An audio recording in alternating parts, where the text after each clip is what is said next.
What if the greatest threat to Rome wasn't an invading army, but its own emperor?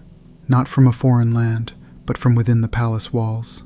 A story so dark it was systematically erased from official records. A story of power, perversion, and the high-stakes political game that destroyed the most powerful families in the empire.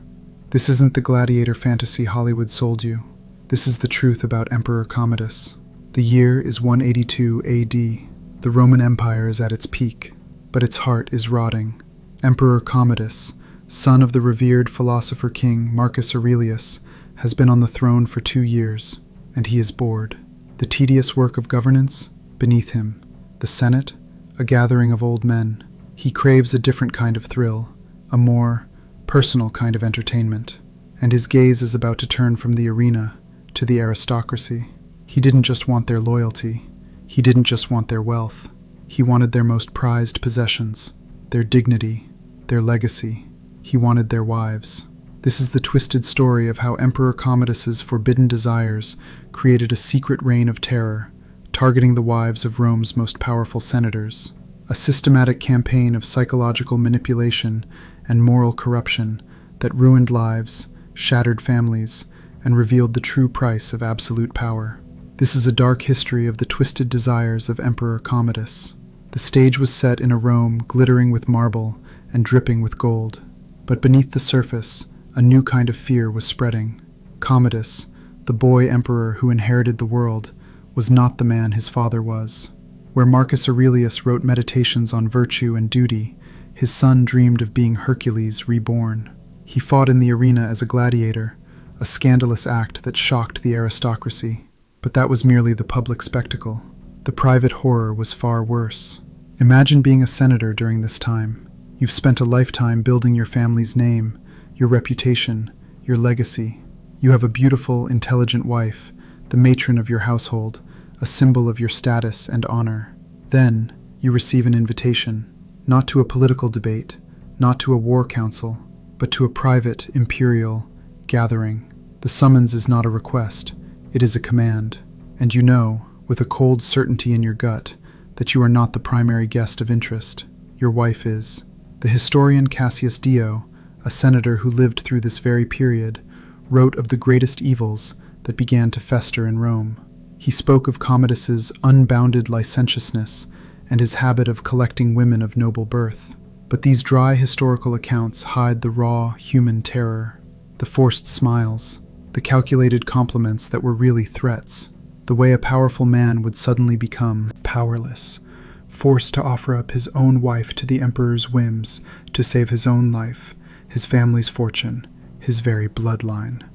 One of the most tragic figures was Brutia Crispina, the empress herself, married to Commodus in 178 AD.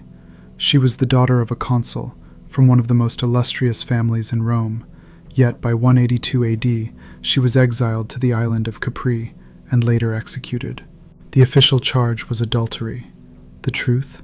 She had failed to produce a male heir, and more importantly, she was in the way. Her presence as a legitimate wife was an inconvenience to an emperor who desired a harem of senators' wives without the constraints of marriage. Her fate was a clear, brutal message to every other noblewoman in Rome. No one was safe, not even the empress. This was the psychological landscape Commodus engineered, a world where the traditional pillars of Roman society, marriage, family, honor, were weaponized against the very people who upheld them. The Senate House, once a hall of debate, became a chamber of quiet dread. A man would look at his colleague and wonder, has his wife been summoned? Has mine? What did they have to do to survive? The twisted desires of Emperor Commodus were not just a personal vice. They were a calculated tool of control. The evidence begins with the damning testimony of those who were there. Senator and historian Cassius Dio, in his Roman history, writes explicitly of Commodus's habits. He states that the emperor would collect women with fine figures, and specifically targeted those of the greatest beauty, from the noble classes, and even the ranks of married matrons. This is not a rumor from a distant source. This is a first-hand account from a man who sat in the Senate while this terror was unfolding.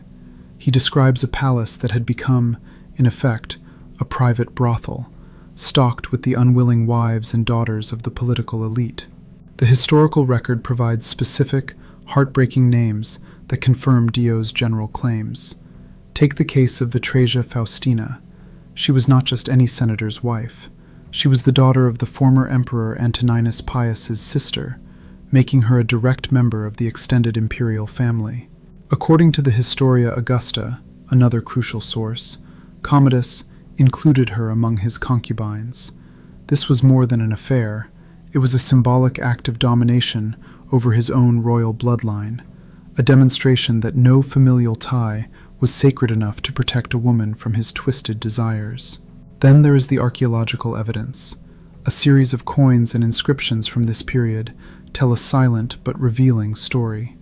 Commodus increasingly associated himself with the demigod Hercules. He had official statues made depicting himself in the lion skin and carrying the club. This was more than a vanity project. In the psychological landscape of Rome, Hercules was not just a strong man. He was a figure known for his numerous sexual conquests and for taking women as prizes. By casting himself as Hercules, Commodus was creating a divine justification for his actions. He wasn't a corrupt emperor taking senators' wives. He was a god claiming his divine right. But to understand the true depth of this horror, we must analyze the system Commodus created. This wasn't random lust. It was a cold, calculated political strategy.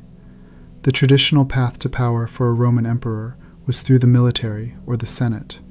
Commodus, paranoid and insecure, trusted neither. So he forged a third, more insidious tool: fear through humiliation. By targeting a senator's wife, he wasn't just acquiring a mistress. He was demonstrating absolute power. He was proving that he could take the most sacred and protected aspect of a rival's life, his family honor, and violate it with impunity. The psychological impact on the senators was paralyzing. Imagine the sheer, gut-wrenching powerlessness. A man sworn to uphold the laws of Rome could not protect his own home from the chief lawmaker. To protest was to sign your own death warrant. To refuse the invitation for your wife was an act of treason. This created a class of the most powerful men in the world who were simultaneously the most emasculated. They were forced to be complicit in their own dishonor. This system of control through the twisted desires of Emperor Commodus was perhaps his most brilliant and diabolical innovation. Now, let's step into the mind of one of these women. She is anonymous to history, but her story was repeated dozens of times.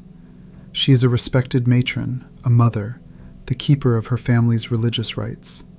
She receives the summons. Her husband looks at her, his face ashen. There is no discussion. There is only a silent, terrified understanding. The journey to the palace is not one of honor, but of dread. She is led into rooms of obscene luxury, a gilded cage. She must perform affection for a man she fears and despises. She must survive the night, knowing that a single misstep, a single display of revulsion, could mean her death and the destruction of her entire family. Her body becomes a bargaining chip for her husband's political survival. The psychological scars of such an ordeal are unimaginable. And what of the husbands? The historical record is deliberately silent here. No senator would dare write down his own humiliation. But we can read between the lines. The Historia Augusta mentions senators being executed on trivial charges. Men like Salvius Julianus and Terentius Paternus, powerful consuls, were suddenly accused of conspiracy and killed. Is it a coincidence that these purges targeted men whose wives may have been caught in the emperor's orbit? This was the final, brutal step. Once a wife was taken, the husband became a liability, a living, breathing reminder of the emperor's crime. His elimination was often just a matter of time. The twisted desires of Emperor Commodus were a prelude to murder. This system reached its terrifying apex with the rise of a specific figure, Cleander, the Praetorian prefect. Cleander became Commodus's chief enabler, the manager of his corrupt appetites. It was Cleander who would identify desirable women, arrange the invitations, and handle the intimidated husbands. He became the gatekeeper to the emperor's bedchamber, and thus the second most powerful man in Rome. This reveals the ultimate truth. The exploitation of these women was not a side project. It was integrated directly into the highest levels of imperial administration. The state apparatus was now being used to service the twisted desires of Emperor Commodus. The most shocking single revelation comes from the fate of Commodus's own cousin, Annia Faustina. She was the widow of a man executed by Commodus. According to Herodian, another contemporary historian, the emperor then forced her to marry him, only to later accuse her of treason and execute her. The pattern is chillingly clear. He would use marriage or forced intimacy to bring a high-born woman under his complete control, and then dispose of her when he grew bored or she became politically inconvenient.